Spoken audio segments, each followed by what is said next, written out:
Now on that same day, two of them were walking to a village called Emmaus, about 7 miles from Jerusalem, and talking with each other about these things that had happened. While they were talking and discussing, Jesus himself came near and went with them, but their eyes were kept from recognizing him. And he said to them, "What are you discussing with each other while you walk along?" They stood still, looking sad. Then one of them, whose name was Cleopas, answered him, "Are you the only stranger in Jerusalem who does not know the things that have taken place there in these days?" He asked them, "What things?" They replied, "The things about Jesus of Nazareth, who was a prophet mighty in the deed and word before God and all the people, and how our chief priests and leaders handed him over to be condemned to death and crucified him. But we had hoped that he was the one to redeem Israel. Yes, and besides all this, it is now the third day since these things took place. Moreover, some women of our group astounded us. They were at the tomb early this morning, and when they did not find his body there, they came back and told us that they had indeed seen a vision of angels who said that he was alive. Some of those who were with us went to the tomb and found it just as the women had said, but they did not see him. Then he said to them, "Oh, how foolish you are, and how slow of heart to believe that all the prophets have declared. Was it not necessary that the Messiah should suffer these things and then enter into his glory?" Then, beginning with Moses and all the prophets, he interpreted to them the things about himself in all the scriptures. As they came near the village to which they were going, he walked ahead as if he were going on, but they urged him strongly, saying, "Stay with us, because it is almost evening and the day is now nearly over." So he went in to stay with them. When he was at the table with them, he took bread, blessed it, and broke it, and gave it to them. Then their eyes were opened, and they recognized him, and he vanished from their sight. They said to each other, "Were not our hearts burning within us while he was talking to us on the road, while he was opening the scriptures to us?" That same hour they got up and returned to Jerusalem, and they found the 11 and their companions gathered together. They were saying, "The Lord has risen indeed, and he has appeared to Simon." Then they told what had happened on the road, and how he had been made known to them in the breaking of the bread. Would you pray with me, please? O Lord, may the words of my mouth and the meditations of all our hearts be acceptable in your presence. For you are our rock and our Redeemer. Amen. The community of disciples was all over the place on that first Easter evening as they began to emerge from what must have been one of the hardest times of their lives.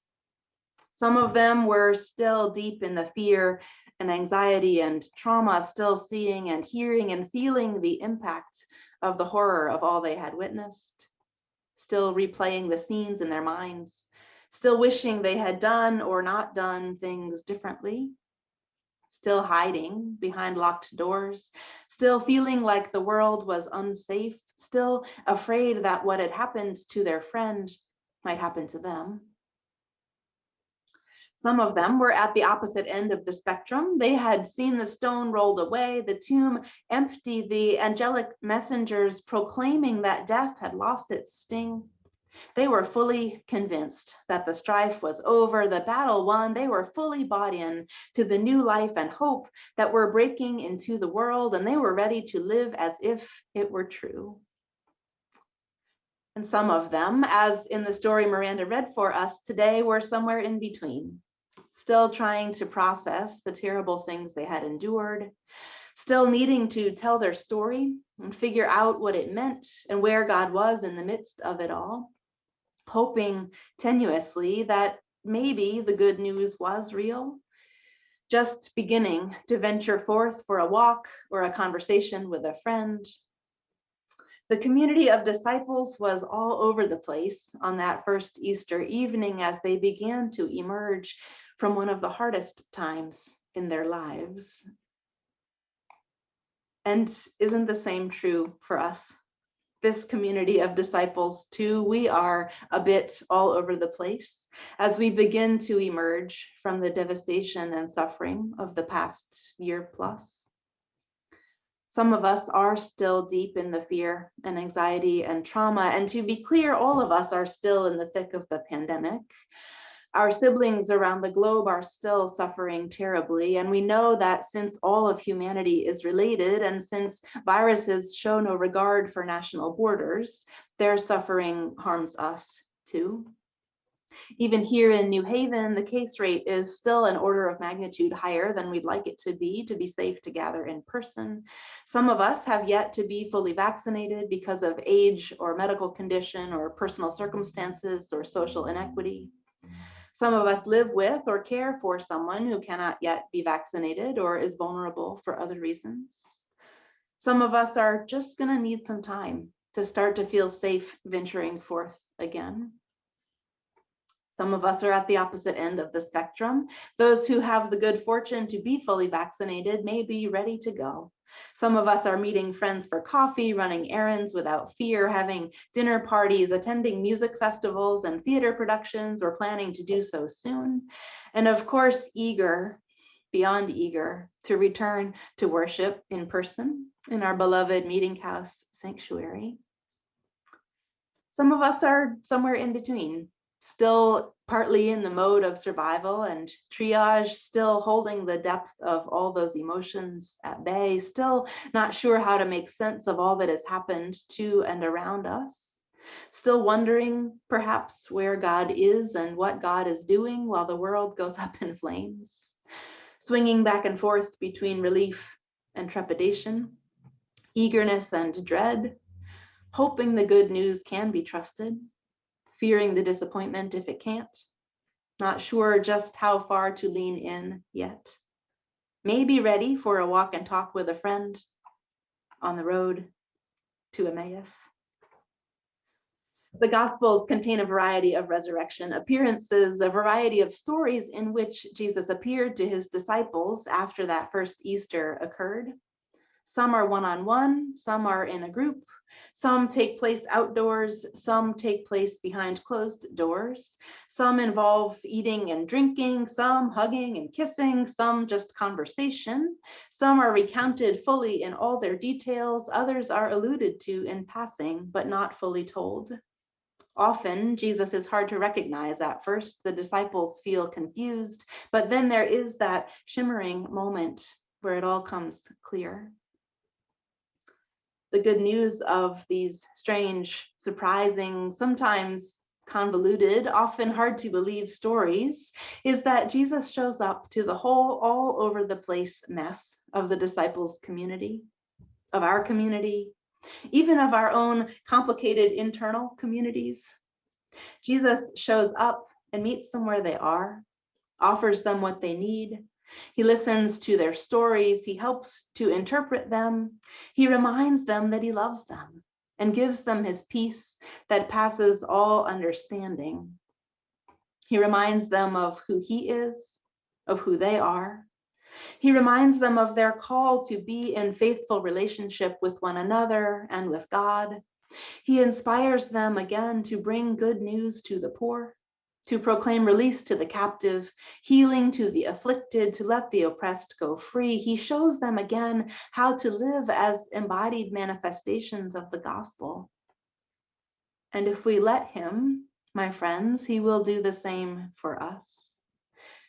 He will hold with us all the suffering we've endured. He was never absent from it, never left us alone in it, and he will continue to accompany us now as we begin to process all that overwhelmed our capacity to comprehend or even feel. He will help us to make room for one another in all our complicated, all over the place messiness as we begin to emerge from all that the past year plus has held. He will plant grace in our hearts, grace for the ways in which our needs may differ from one another, grace for the different paces at which we may be ready to emerge.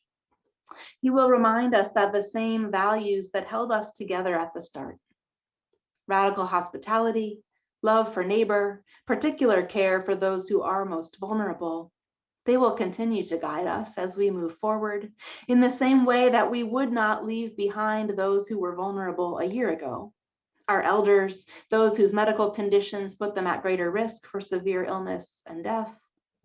Neither will we leave behind those who are vulnerable now. our children and youth and others who may not be able to be vaccinated. In the same way that we acknowledged a year ago that what is lawful is not necessarily faithful, and what is allowable is not necessarily advisable, so we will continue to chart a course informed, of course, by the laws and guided always by the ethics of Jesus, the ethics of our scriptures, the ethics of our faith, which teach us that the measure of a community's strength is in its willingness to ensure that its most vulnerable members may flourish. This means that we will not be gathering in person for worship for a while yet, though we are working on plans, as you may have seen in yesterday's email. I recognize that for some, that delay is a disappointment. For others, perhaps it is a relief. We are working on plans for outdoor social gatherings when that is advisable and developing adaptations so that we are ready for in-person indoor worship when public health conditions indicate. Our current hope is that that will be possible in September, but we will continue to track the progress of the pandemic, both locally and globally, and make decisions based on the best available scientific evidence and the wisdom of our collective discernment in dialogue with ecumenical and interfaith colleagues. This new beginning we are approaching, like the new beginning the disciples experienced as that first Easter unfolded, will not be neat and clean and tidy, like flipping a switch from off to on, from unsafe to safe, from terrible to wonderful, from hell to heaven. It will be messy, as human life and human community always are, if we're honest about it. It will continue to be complicated, sometimes painful, and it will be shot through with hope and fear intermingled with love that is willing to make sacrifices, with the very presence of God. For whether we are gathered in the sanctuary or hidden behind locked doors, or weeping in a graveyard or fishing at the lake or out on the road walking with a friend, we can trust that Jesus is with us, that the Spirit is at work, that the same resurrection power that carried those disciples through their new beginning will carry us through ours too. Amen.